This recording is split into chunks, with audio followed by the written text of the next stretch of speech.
Hello, hello, it's Kitti, proud to be your thought organizer and productivity pundit. Coming to you on Monday, what day is it? Oh, it is April 3rd. Where does the time go? I know I say that frequently, but it just seems like it's speeding by. Of course, there is a scientific, they say that the older you get, the faster time seems to go. And there's supposed to be something to that, but I digress. Yes, I am your productivity pundit as well as your thought organizer. And why do I talk about productivity?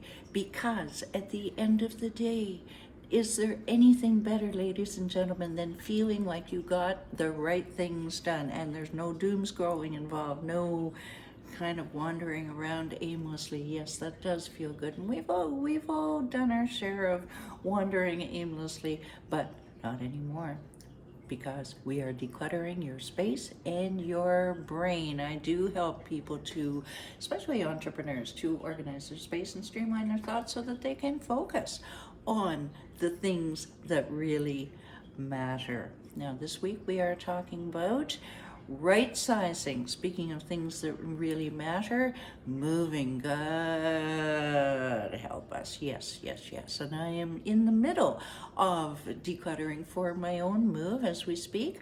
Most of my clients are 40 and over. And that's a funny thing, because we're at that point where we have started to accumulate things and we're not quite sure what to do with them, and that is why I've done today is 764 videos on the topic of decluttering. Now, when we're talking about right sizing, perhaps you've lived in a home for a long time, maybe 10, 20, 30 years, and you have accumulated things, and you have decided that you want to go to a more manageable apartment. Now, of course, I'm moving to a bigger apartment, but that's just me. I always go against the grain.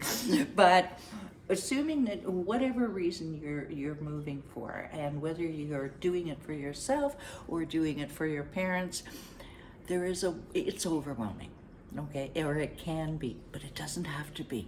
And that's what we're going to talk about this week, is making it simpler. All right, so the first thing that you want to do is, again, making it simpler. And also, by the way, a large part of this is going to be autobiographical. I haven't started my move yet, but I did help my father with his almost 3 years ago. So I have some first-hand tips for whether you're helping yourself to move, or your parents.